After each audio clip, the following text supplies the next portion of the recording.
Assalamualaikum warahmatullahi wabarakatuh. Semoga kita semua dalam keadaan sehat dan berbahagia. Alhamdulillah bertemu kembali dengan Bu Fat dalam mata pelajaran Sejarah Peminatan. Kali ini kita akan mempelajari materi tahap-tahap penelitian sejarah.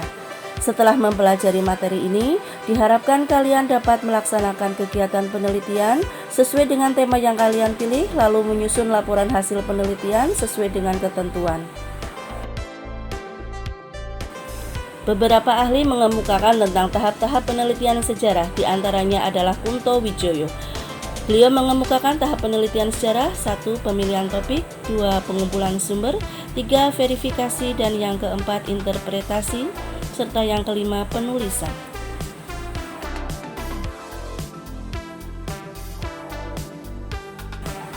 Selanjutnya ada Nugroho Noto Susanto.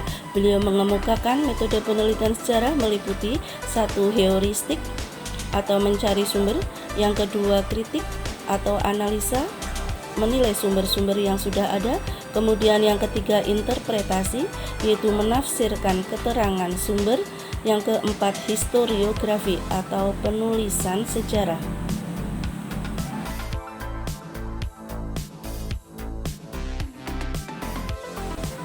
Ya, kita mulai dengan tahap pra penelitian, yaitu pemilihan topik.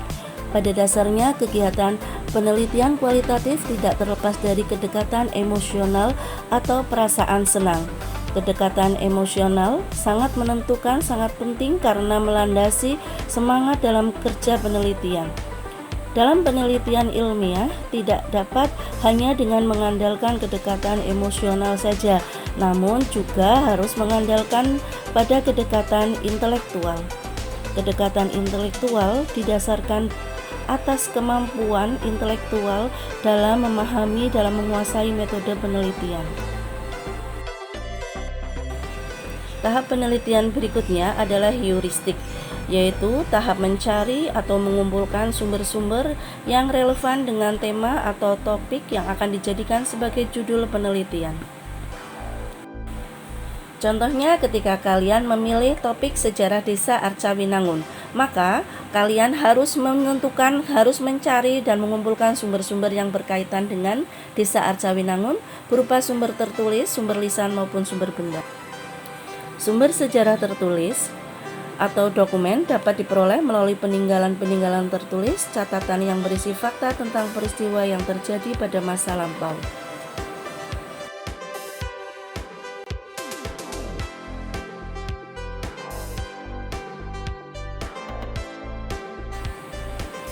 Sumber sejarah lisan yaitu keterangan langsung dari para pelaku atau saksi peristiwa sejarah. Untuk itu, kalian dapat melakukan kegiatan ini dengan wawancara.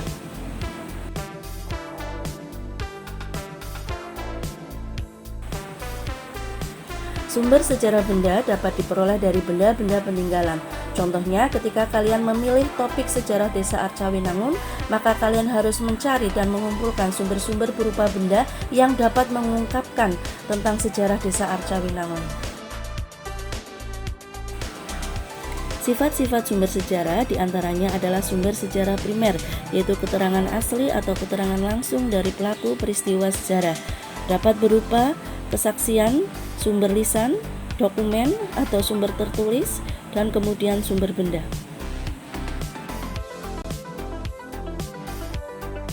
Contoh sumber sejarah primer yaitu naskah teks proklamasi kemerdekaan Indonesia, candi, masjid, dan piagam.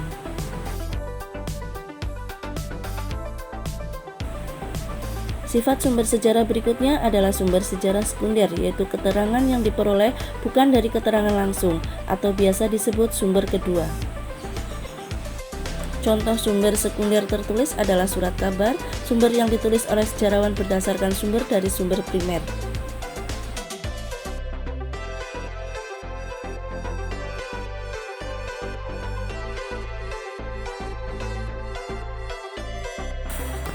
Tahap penelitian berikutnya adalah verifikasi, yaitu penelitian terhadap sumber-sumber.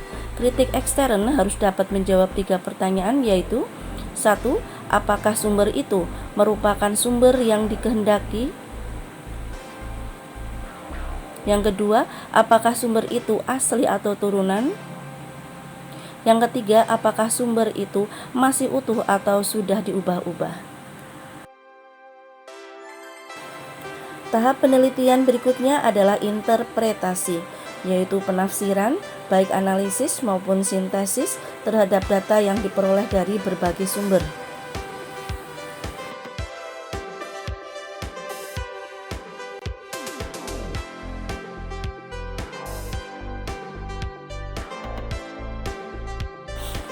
Tahap penelitian selanjutnya adalah historiografi atau penulisan sejarah. Untuk itu, dalam penulisan sejarah kalian harus memahami tentang kaidah penulisan, harus memperhatikan yang pertama orisinalitas ide, yang kedua ketajaman analisis, yang ketiga teknik penulisan, dan yang keempat bahasa. Berikut ini contoh sistematika laporan. Yang pertama cover, 2 halaman judul, yang ketiga halaman pengesahan, yang keempat kata pengantar, berisi ucapan syukur, ucapan terima kasih, mohon kritik dan saran, kemudian semoga penulisan itu bermanfaat untuk penulis dan juga untuk pembaca. Yang selanjutnya daftar isi, kemudian abstrak.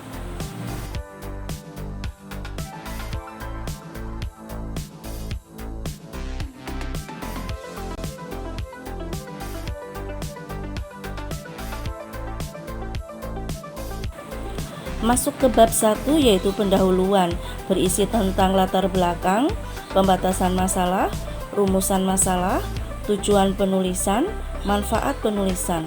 Kemudian bab 2 mengenai kajian pustaka. Ini disesuaikan dengan topik atau materi yang kalian pilih.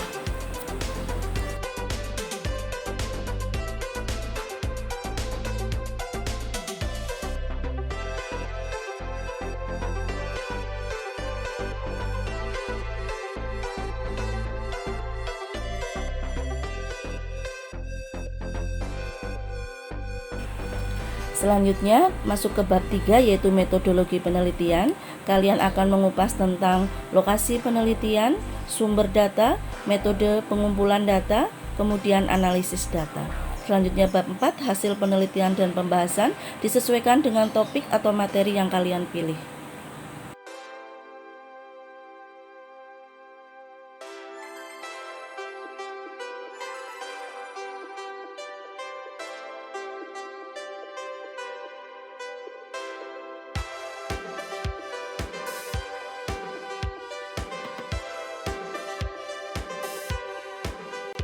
Selanjutnya masuk ke bab 5, yaitu penutup.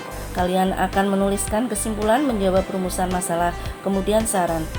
Lalu daftar pustaka, perhatikan teknik penulisannya. Selanjutnya lampiran, berisi biodata, surat keterangan, pedoman wawancara, dan foto-foto kegiatan penelitian. Silakan kalian mulai menyusun rencana penelitian sejarah dengan memperhatikan tahap-tahap penelitian sejarah. Kemudian buatlah laporan hasil penelitiannya.